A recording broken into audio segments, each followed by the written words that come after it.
voir comment on peut rédiger un appel d'offres en conséquence. On parlera un petit peu des contrats, mais pas trop, parce que c'est un sujet intéressable, et on conclura. Voilà. Alors la situation, c'est, et comme ça se passe de plus en plus, et ça c'est une bonne nouvelle. Aujourd'hui, on va dire qu'on entre dans une ère de maturité de l'agilité en France. Enfin, moi, je connais surtout le domaine français. Donc, j'ai représenté ici ce que j'appelle le cycle agile, qui est inspiré d'XP principalement, qui est un peu plus bavard que le cycle Scrum. Une phase d'exploration où on fait un backlog, des spikes, etc., etc. Une phase d'engagement où on fait une roadmap, un plan de release, des itérations et éventuellement une recette. Tout dépend de une recette qui devrait être une formalité, puisqu'on fait des recettes continues en quelque sorte à chaque itération, mais il est encore pas rare de trouver une phase de recette avec quelques tests tout en bout pour finaliser tout ça. Donc, la question qu'on se pose, c'est à quel moment peut intervenir un prestataire vis-à-vis de ce client. Donc, il y a en tout début, auquel cas il va l'accompagner dans sa phase d'exploration, c'est-à-dire il va participer aux travaux d'élaboration du backlog. Alors ça c'est l'idéal, très clairement, parce qu'on est dans la collaboration dès le début. Bon, maintenant ne rêvons pas trop, ce qui se passe très souvent, c'est que le client fait sa phase d'exploration lui-même, éventuellement assisté de cabinet de conseil, et va lancer son appel d'offres après.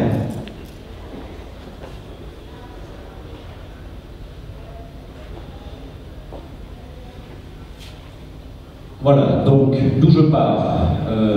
Dans cette phase d'exploration, je fais une vision, une roadmap, un backlog produit, et je me pose la question de est-ce que je vais faire développer en interne ou en externe. Voilà, ça ce sont des facteurs clés de décision d'un partenariat client-fournisseur agile. Donc, moi je suis acquis à la cause de l'agilité, je recherche un fournisseur agile comme moi, je prépare le terrain et je rédige un appel d'offres agile.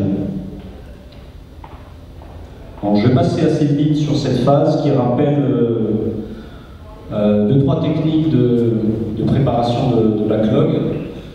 Donc on fait ça de plus en plus par les serious games, les jeux, c'est tendance, c'est des choses très efficaces que je vous invite à essayer. Donc, je ne vais pas m'éterniser là-dessus aujourd'hui. Souvenir du futur, boîte de produits, etc., etc. En tout cas, il est capital que le client, dans sa phase d'exploration, s'il l'a fait toute seule, définisse sa vision, définisse une vision claire de ce qu'il veut, qu'elle soit discutée, partagée et approuvée, et même formalisée, auquel cas, c'est un formalisme très simple qui peut se tenir sur une page A4. Donc cette vision, elle sera portée, supportée tout au long du projet. Une roadmap produit, voilà, donc avec un positionnement temporel des versions sur le long terme, en fonction d'événements divers.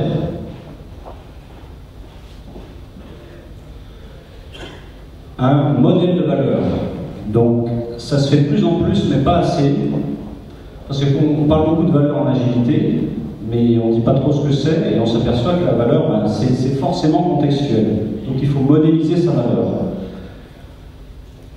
Donc ça passe par la définition des objectifs, donc c'est dans le langage stratégique, commercial, marketing, et non fonctionnel, parce qu'on va se servir de ce modèle de valeur pour le confronter au fonctionnel, au backlog, pour faire une analyse de la valeur, justement. Donc cette phase de définition d'objectifs est capitale en soi et peut prendre facilement 3 mois dans des grosses organisations où il y a beaucoup de gens à faire converger. Voilà, avec des ateliers dédiés, etc. Donc moi, je suis un praticien de la technique proposée par Pascal Van Covenberg, qui est un grand acteur de l'agilité, son business value model, qui permet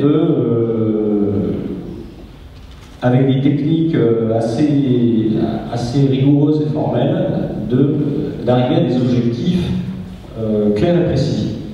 Donc en voici un exemple, hein. Ça c'est la goal table, la table des buts. Donc en premier lieu, on définit les parties prenantes qui sont à même de définir ces objectifs. Il faut commencer évidemment par se poser cette première question-là. Donc le casting, ou ce qu'on appelle le casting généralement. À qui il faut demander les objectifs?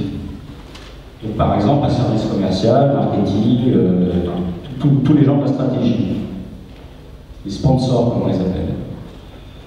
Donc ensuite, on définit des buts, et ces buts sont exprimés en langage stratégique. Il ne faut absolument pas qu'ils soient une dérive classique et que ces buts-là sont exprimés de façon fonctionnelle, et auquel cas, ça revient, on fausse l'exercice. Donc par exemple, améliorer le revenu de service des clients de type X. Le justifier, pour le crédibiliser, ce but, définir la mesure qui permet de l'atteindre, donc quantitative. Ça, en général, c'est extrêmement efficace. Ça permet même de reconsidérer le but en lui-même quand on réfléchit à une façon concrète et quantitative de l'atteindre. Et on descend en cascade, on définit les besoins qui permettent d'atteindre ce but. Voilà. Donc on les décline en facteurs clés, par exemple, ce qui permet de commencer à donner une idée sur carrément des features, ou des épiques, ce que Claude vient d'appeler des épiques ou des features. Alors ce ne sont pas forcément des besoins fonctionnels, hein, ça peut être déployer une nouvelle force de prospection. Voilà. Et enfin les risques. Donc c'est bien les risques d'atteindre le but. Donc, par exemple, un conflit d'intérêts entre plusieurs parties. Donc, on fait un modèle de valeur. D'un autre côté, on va rechercher des grands thèmes fonctionnels, des épiques. Hein. C'est la même chose. Je ne vais pas trop traîner là-dessus. Bon, moi, de mon expérience, je conseille d'y réfléchir à deux fois quand même, de s'inspirer de techniques pas forcément liées à l'agilité, qui sont parfois appelées architecture fonctionnelle, la façon d'éviter trop de couplage entre les grandes thématiques. Ça peut aider par la suite. C'est pas indispensable, mais moi je pense que ça peut aider. Et évidemment, passer par l'identification des utilisateurs aide à définir des thèmes fonctionnels. Voilà, donc on a un modèle de valeur, des thèmes fonctionnels, et on les croise, tout simplement. Donc on fait l'analyse de valeur de chaque thème par rapport au modèle. Et on va chercher à répondre à des questions telles que qu'est-ce qui apporte le plus de valeur? Quel thème apporte le plus de valeur? Qu'est-ce que je dois scoper dans ma version? Ou à l'inverse, qu'est-ce que je dois éliminer? Et in fine, aboutir à une priorisation. C'est ce qu'on cherche à faire à travers n'importe quel backlog. C'est définir des priorités. Alors bon, il y a des tas d'outils, d'ateliers pour faire ça, comme par exemple le thème scoring, pour ceux qui connaissent.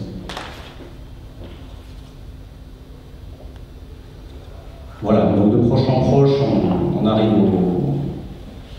aux épiques, aux features, aux user stories. Alors, pas forcément une user story en fait, parce que vous n'avez pas encore, n'oublions pas que le client prépare son appel d'offres, donc c'est pas la peine qu'il aille trop loin. Voilà, donc le vrai piège de cette phase, c'est d'aller trop loin, et de toute façon, une fois qu'on sera avec nos prestataires, par exemple, si le client, lui, n'a pas de force de développement en interne, il va tout faire.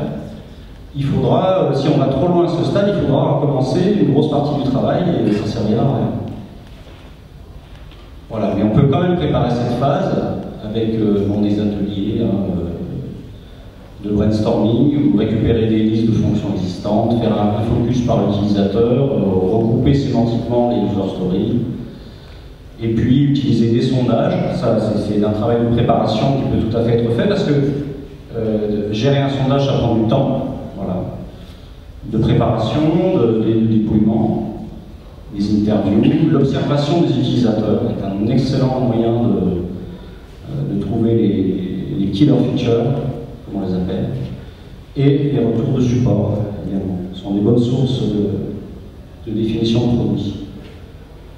Voilà, donc on aboutit à un premier backlog dans l'enceinte du client, par une décomposition top-down ou inversement bottom-up. On décompose les thèmes de plus haut niveau pour arriver à des stories, ou l'inverse. On prend des stories qu'on précise, dont on sait qu'elles sont absolument capitales, et on les range après dans nos thématiques.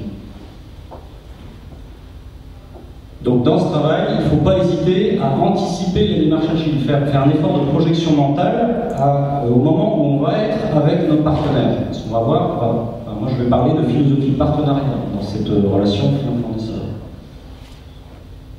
Et ça aide à définir mieux le backlog.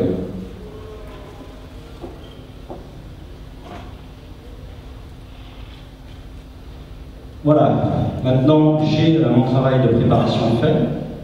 Je ne suis pas allé trop loin, j'ai fait attention de ne pas aller trop loin. Quel objectif de cet appel d'offres? Évidemment, comme n'importe quel appel d'offres, avoir des réponses permettant la comparaison, donc assez homogène. Déjouer le piège de l'agilité marketing, c'est un peu dans l'air du temps.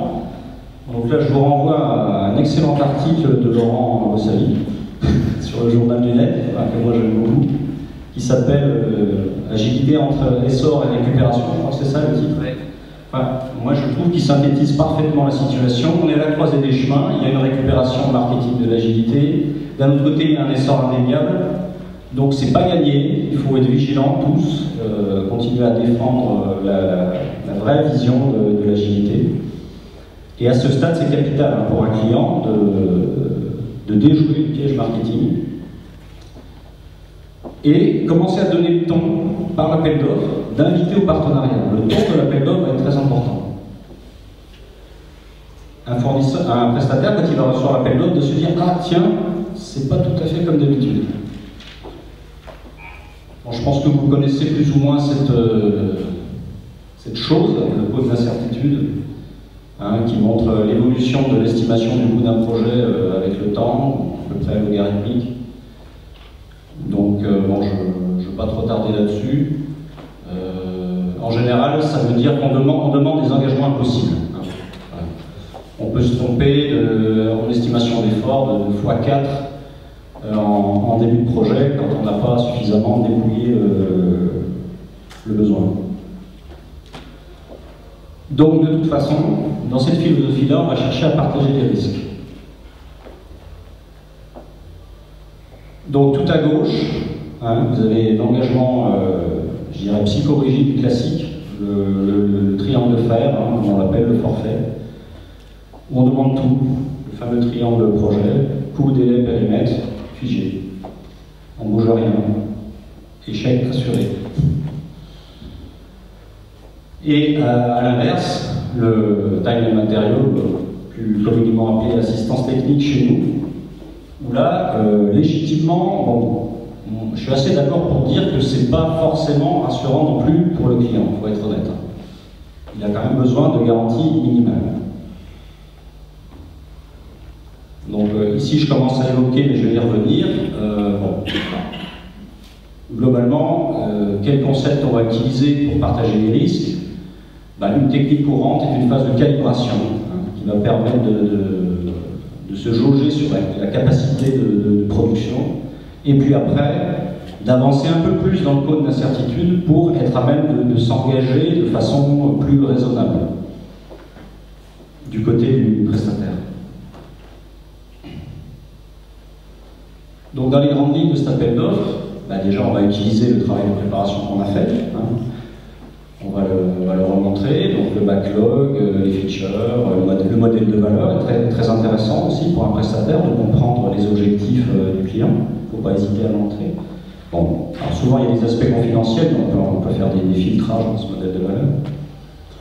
Ne pas donner trop de cadres. Ça peut être une nuance importante par rapport à des appels d'offres vraiment classiques, vraiment formatés sur étagère, comme on en voit dans les grands groupes. On est agile, on est dans la recherche de compromis, de solutions. La problématique des contrats est toujours embryonnaire. Enfin, moi, je le considère comme embryonnaire, surtout en France. Le corollaire, c'est qu'il faut appeler à la créativité. Laisser de la liberté dans les réponses et demander d'être force de proposition. Alors tout ça, je précise évidemment, c'est des choses que j'ai été amené à réaliser pour des clients. Donc on a bien aujourd'hui en France un nombre non négligeable de clients qui ont compris et qui par contre ne sont toujours pas rassurés sur la façon de trouver le plus agile. Mais y a-t-il une réponse à cette question? C'est ça qu'on va essayer de savoir.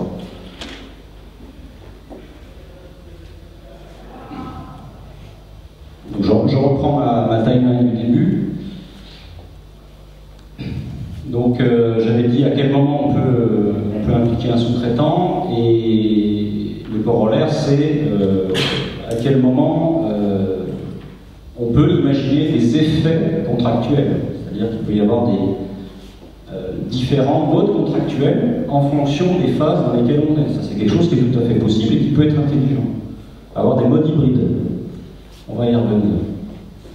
Vous avez cette fameuse phase de calibrage, hein, par exemple, de 2, 3, 4 itérations, parfois plus, il vaut mieux un peu plus. L'expérience montre que c'est un petit peu léger, 3 itérations de calibrage d'effort pour que le fournisseur puisse s'engager à l'étape 3, hein, par exemple, s'engager davantage.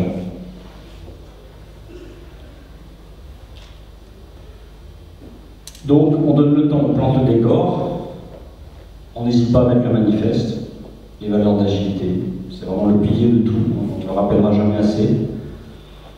On invite à être force de proposition, on remet tout ce qu'on a déjà préparé. Les classiques, hein, la façon dont on envisage de procéder, puisqu'on est agile. Moi je suis client agile, donc je sais à peu près comment ça va se passer. Donc je le rappelle, en termes de cycle de vie, responsabilité, livrable, planning, etc. Donc, en gros, on a les mêmes chapitres que la période classique, mais on ne va pas y mettre les mêmes choses. Les fameux critères de sélection.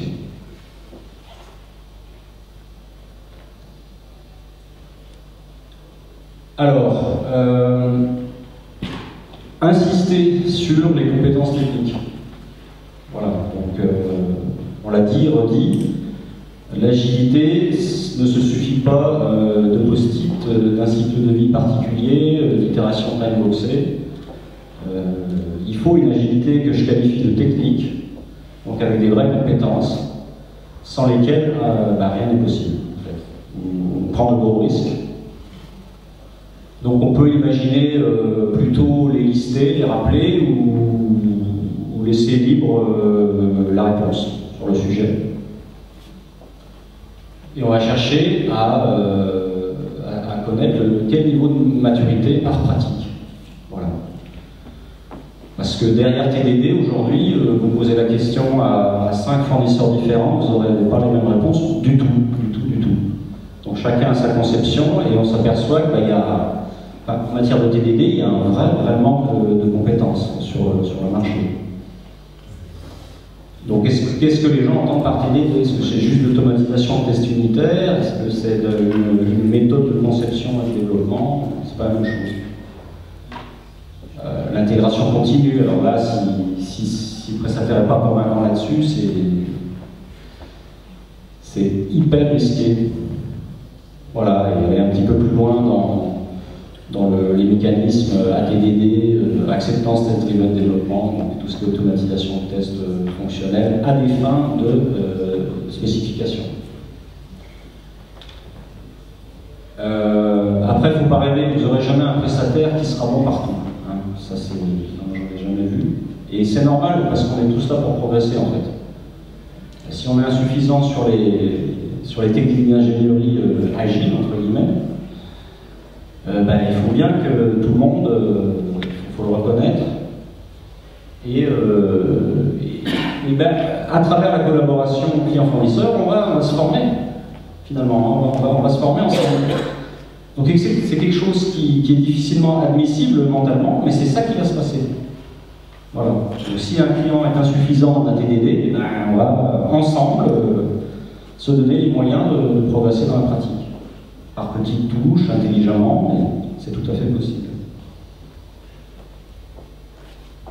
Voilà, et bon, moi j'établis quand même une forme de hiérarchie d'importance dans ces pratiques. Hein. Je mets vraiment l'intégration continue au centre. Alors, je pense que tout le monde ne sera pas d'accord avec moi, mais voilà, l'intégration continue, sans ça, c'est veto. Voilà, après, on peut discuter sur TDD, les autres, mais sans intégration continue. Et test, et philosophie de test poussée, en tant que démarche de conception, on prend des risques.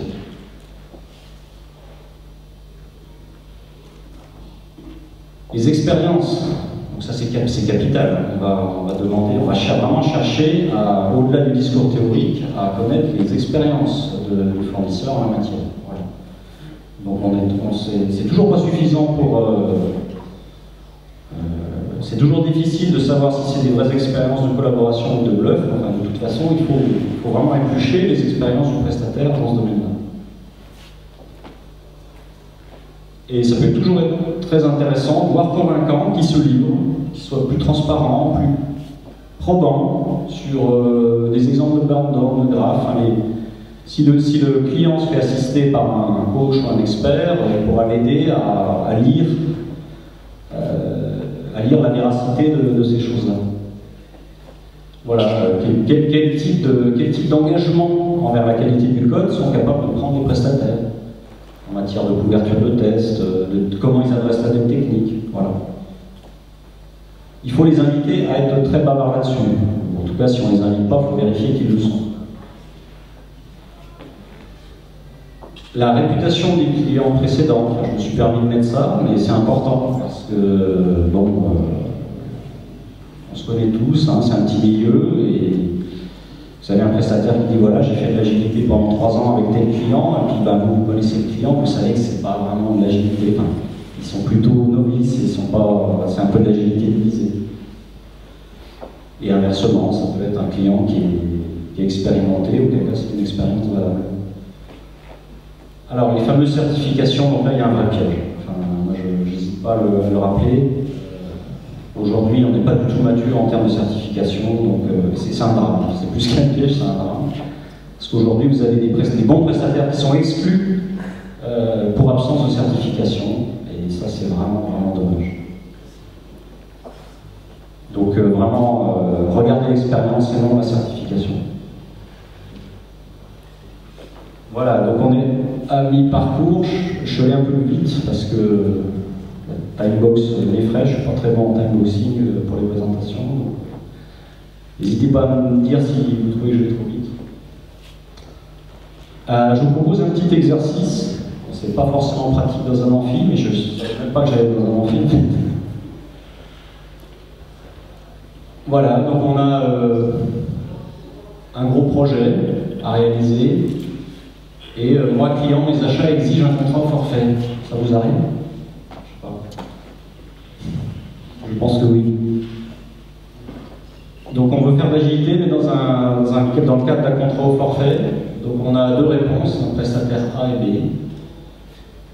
Voilà, alors je vais essayer d'expliquer un petit peu. Alors il y en a un qui propose un engagement de type catalogue de services. Je ne sais pas si vous voyez ce que c'est, par exemple, use case simple, temps jour, use case complexe, temps jour, etc.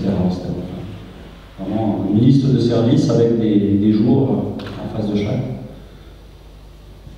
Une vélocité prédictible à partir d'une base de connaissances. Voilà. Moi j'ai fait tellement de projets agiles que je peux m'engager sur des points unifiés, sur une notion de points unifiés, à travers mes projets A, B, C. Donc je connais la valeur de mon point, quel que soit le projet. Un 6 pour s'impliquer plus tôt dans le cycle de projet,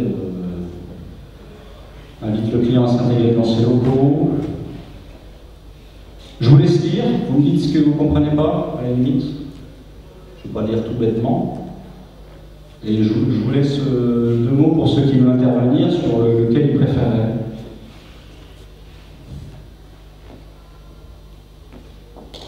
Vous comprenez tout?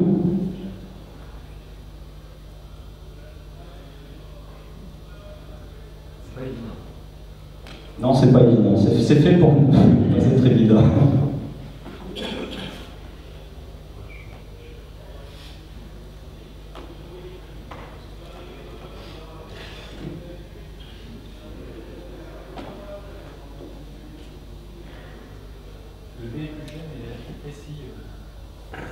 Le B est plus cher, mais il a l'air plus précis.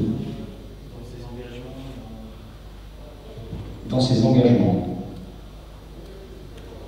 Oui, Laurent. Pour moi, le côté je m'engage sur la stabilité de l'équipe, c'est un killer feature. Killer feature, engagement sur la stabilité de l'équipe. Alors, tout ça, c'est du véhicule. Tout ce qui est écrit. Allez, Thierry. Non, c'est vrai que c'est pas... Honnêtement, il y a du bon des deux côtés. Maintenant, moi, je pencherais plutôt au côté de, si tu veux, à la lecture comme ça. Parce qu'effectivement, la stabilité de l'équipe, ATDD comme méthode de spécification, déjà, je trouve que c'est quand même plus malin que de dire que c'est des tests fonctionnels. Tout le monde entend le fait de dire sur un gros projet on propose une méthode hybride, alors bon, ça c'est sympathique, je ne sais pas ce que tu dis derrière, mais déjà en gros le fait de dire bon attention, soyons concrets et tenons compte du contexte. C'est quoi, c'est plutôt un avantage ou justement, je sais pas ce que tu mets derrière exactement, mais ça signifie que, si tu veux, moi je le prends au sens, on va adapter l'agilité, enfin en tout cas les pratiques de base, par rapport à un contexte où visiblement il faudra faire peut-être un peu plus de documents, etc. Donc il faudrait voir précisément ce qu'il y a, mais ça me paraît être... Bon, en fait, oui, alors c'est vrai que c'est difficile à interpréter, mais c'était pas ça. C'était clairement... non, l'agilité c'est bien, mais plutôt pour les petits projets, pour les gros, il faut faire autrement. C'était plutôt dans ce sens. Faut en faire, mais pas trop. D'autres idées? De prendre aucun des deux et changer l'acheteur. De prendre aucun des deux et changer l'acheteur. Comme hypothèse que c'est un gros projet, et on peut recommence pas sans formuler de précision particulière pour sa mise à l'échelle. C'est ça qui me gêne. On est sur un gros projet, il recommence pas, mais en même temps, on est sur un gros projet, hein, donc ça veut dire que quelque part, on a pas de scalabilité. Ouais. Pas un problème, on a quelque chose à monter au niveau des équipes. Pour ça, ça me semble être plus précis. Alors si tu me dis maintenant que le déconseil, et qu'il est des conseils, c'est une méthode hybride et qu'en fait il vise à activer l'agile, c'est là que ça m'embête.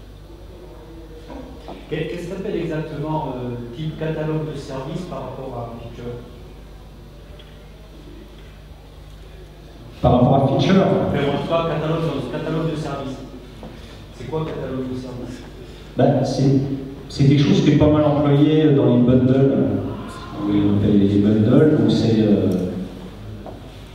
des formatages hyper poussés de type de micro-prestations que le prestataire, voilà, c'est une grille de micro-prestations à quelques jours près, 3, 5, 10 jours. Voilà, le prestataire a complètement formaté sa façon de chiffrer. C'est plus clair ou... Use case complexe, 10 jours. Voilà. Vous l'avez aussi cité de Vas-y, Fabrice, tu voulais dire? Non, je dis, on c'est un catalogue d'indicateurs. Oui, c'est ça. Oui. C'est ça, c'est plus ou moins ça. Oui. Exactement, catalogue d'indicateurs. Bon. Oui. Si le prestataire A, c'est plus un engagement de moyen, et si le prestataire B, c'est un engagement de résultat. Alors, plus engagement moyen prestataire A et plus résultat sur le prestataire B. Qu'est-ce qui vous fait dire ça? L'engagement sur le catalogue de services, c'est juste des coûts, des attaques de chiffrage. Et l'engagement sur Future, c'est des engagements sur le contexte du projet, sur le périmètre du projet. Oui, c'est pas faux. C'est pas faux. On verra après qu'est-ce qu'on entend par engagement sur les features. Parce que c'est pas forcément un engagement si précis que ça. Bon, on va clore l'exercice là-dessus. Oui. Juste un mot. Il y a deux mots qui me dérangent. C'est le mot forfait et le mot agile. Alors, Là-dedans ou globalement? Non, non, on est d'accord. On est d'accord, c'est toute la problématique, effectivement. Mais on se cherche toujours, on va voir ça. Bon, alors, en fait, je vous décevoir, enfin, moi j'ai pas de réponse. J'ai pas de réponse, hein, il y avait un piège. Il y a vraiment du pour et du contre. Dans les, vraiment, il n'y a pas vraiment un mieux que l'autre, ça saute pas aux yeux. Il y a des killer features, comme dit Laurent, tout à fait. L'engagement minimum sur la stabilité de l'équipe, c'est extrêmement fort. Qu'est-ce qu'on a d'autre? Mais de l'autre côté aussi, hein, ça insiste pour s'impliquer plus tôt dans le cycle projet. Ça, c'est très très bon. Et en fait, je les ai plus ou moins opposés, hein, par moment. Moi, ce que je mets en opposition à insiste pour s'impliquer plus tôt dans le cycle projet, ça va être insiste pour disposer d'un backlog précis. C'est-à-dire, bon, je peux intervenir plus tard, mais décrivez des choses précises. Donc là, on perd l'intérêt du backlog. Voilà, engagement concret sur PSD qualité, ça c'est de l'or aussi. Après, il faut voir comment il le fait. ATDD comme outil de spécification, pardon, très très puissant. Voilà. Invite le client à s'intégrer dans ses locaux. Extraordinaire, parce que les clients, ça sert rarement dans le sens inverse. Donc, qu'est-ce qu'on fait? Moi, ça, je l'ai vu faire, ça marche très très bien. Voilà. Bon, après, on pourrait en discuter longtemps.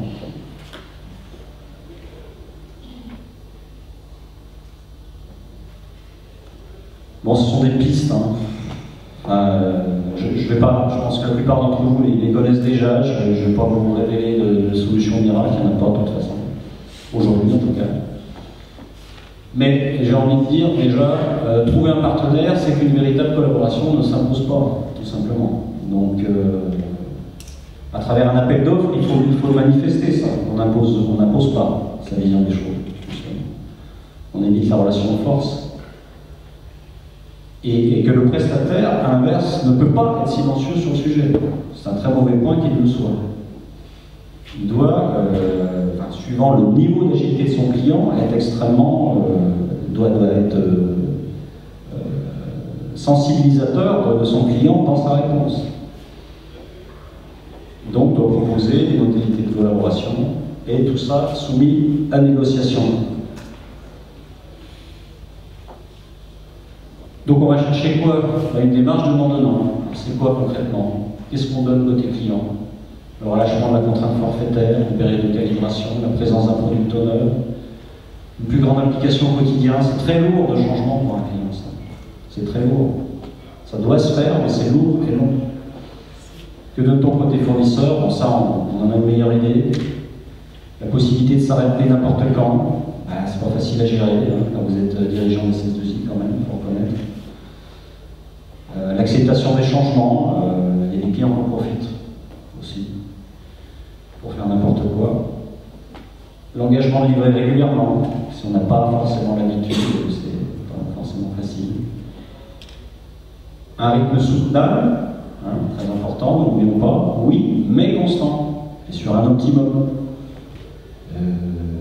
Voilà, je ne sais plus si c'est dans le manifeste, on dit, non, c'est dans l'ISP, le droit d'un client. Obtenir un maximum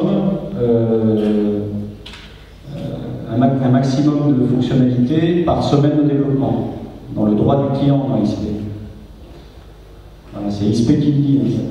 Donc ça veut dire quand même, ok, c'est soutenable, mais c'est soutenu.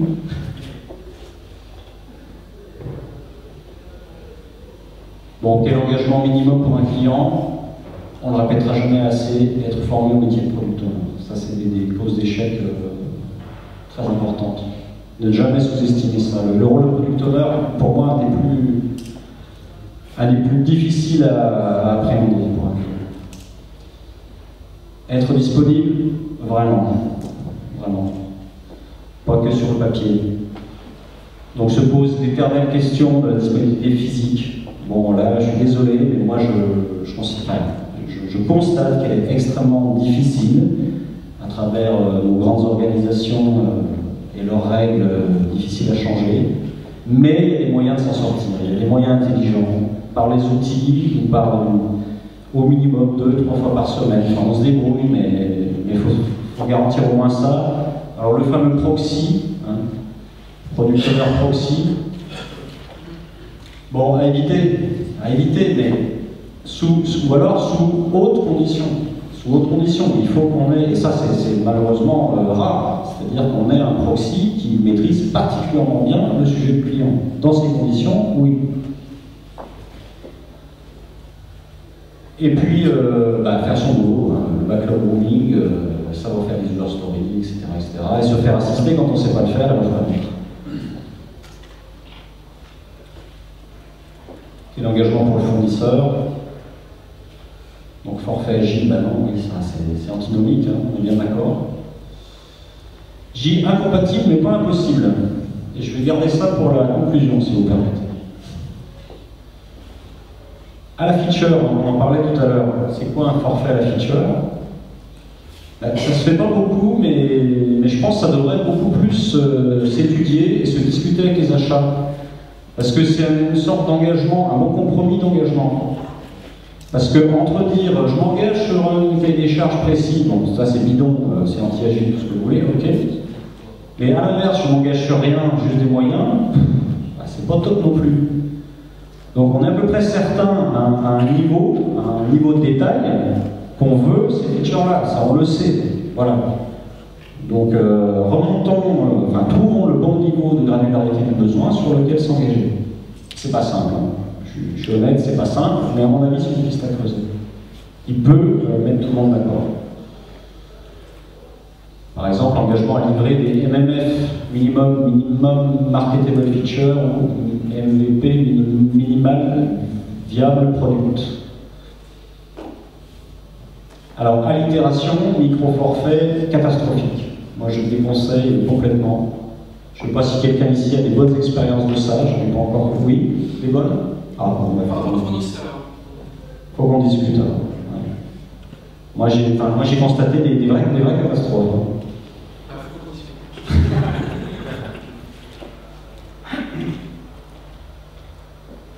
Elle était tailleur. Et c'est Laurent qui la détient.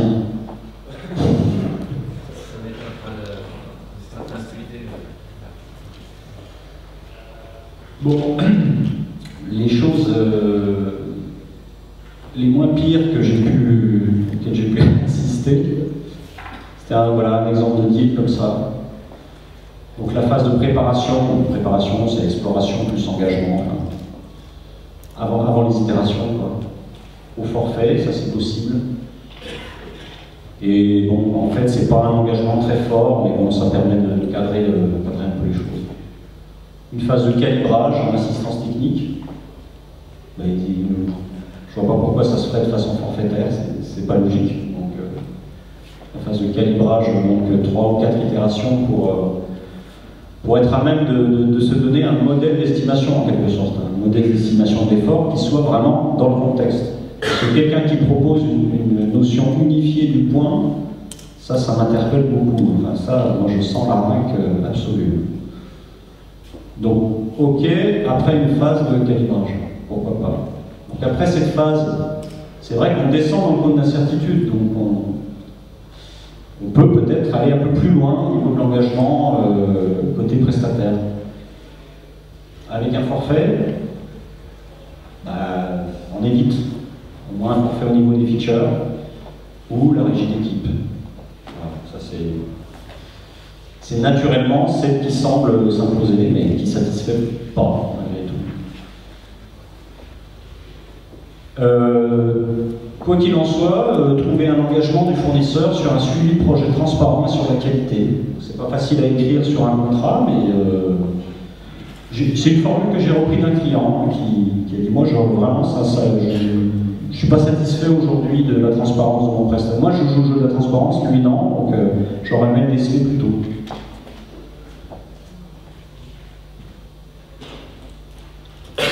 Donc en mode de croisière, alors ce que j'ai pu faire c'était vélociter. Alors voilà, on vit pas chez les bisounours, on cherche, on est quand même dans les contrats, donc on cherche à établir des contrats.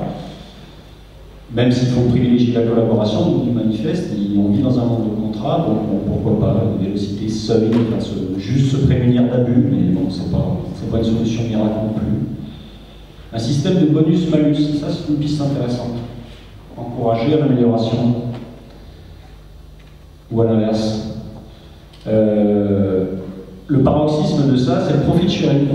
Donc là, vous êtes dans le partenariat stratégique, commercial. Et ben, je l'ai vu, c'est formidable. Ça se fait. C'est rare, mais ça se fait. Le money for nothing, il y a le fameux contrat. Bon, moi, je le connais pas. Je le connais pas. J'ai jamais vu pratiquer en France. Je sais qu'il se fait un peu aux États-Unis, mais j'ai pas l'impression que ce soit généralisé. Et puis, la régie pure, c'est oser la confiance, tout simplement. Bon, c'est fini. Ok. Bon, tout ça pour dire finalement, la conclusion, c'est qu'il faut réinventer. L'agilité nous force à réinventer la solution sous-traitance. Enfin, moi, c'est comme ça que je résumerai. Donc c'est une révolution, donc c'est difficile, donc c'est long, donc ça fait peur, etc. Il faut être patient. Bon, on ne rappellera jamais assez pourquoi on fait tout ça. Pourquoi on fait tout ça, et sempiternel constat de l'immaturité de la discipline informatique sur les projets. Et puis, oser des solutions simples, il n'y a pas de recette magique. Et finalement, on se dit aussi que la confiance ne contractualise pas par définition.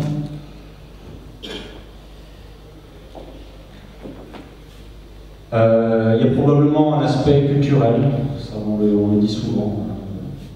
Moi j'ai une expérience très majoritairement française, francophone en tout cas, et j'ai pu le constater en discutant qu'il y a une espèce de blocage culturel local à ce niveau-là.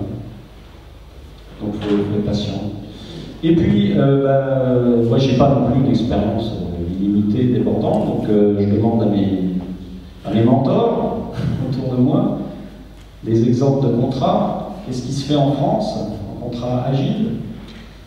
J'étais un peu déçu. Donc j'ai pas eu de réponse en fait. Comment?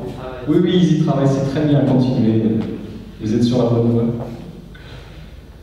Bon, voilà, il y a 80% de forfait, le reste est daté. Et alors, finalement, on se débrouille. Si on fait de l'agilité depuis 5-6 ans, on va dire en France, il n'y a quand même pas que des échecs, pourtant on fait du forfait. Alors pourquoi on se débrouille, comment ça se fait qu'on y arrive? Moi je suis arrivé à la conclusion, le contrat, c'est qu'un outil pour établir progressivement la confiance. Mais que, in fine, la confiance ne peut pas se contractualiser, et c'est de pouvoir l'oublier ce contrat. Donc on prend des forfaits au début pour se rassurer, et on fait confiance aux valeurs d'agilité, à sa mise en œuvre progressive, et je vous assure que quand ça se passe bien, tout le monde finit par oublier les contrats. Voilà. Donc, vous voyez, j'ai pas donné de solution miracle. En fait, il faut plutôt prendre ma présentation comme une discussion ouverte et mon retour d'expérience. Voilà.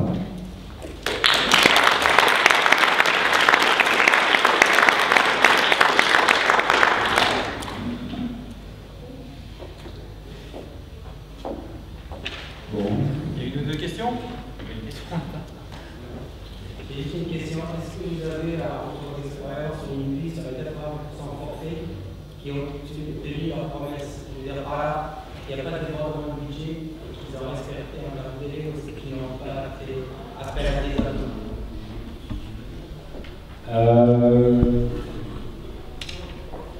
Non, mais c'était positif quand même. C'est-à-dire que, voilà. En fait, j'ai une réponse oui, une réponse non. Parce que oui, ils ont tenu les engagements de délai et de budget, mais par rapport à un périmètre qui a complètement changé. Donc oui, il y avait avenant, mais c'était des avenants vécus positivement de tout le monde. Donc la version qu'ils ont eue dans le délai et dans le budget était satisfaisante. Voilà. et donc avenant pour continuer.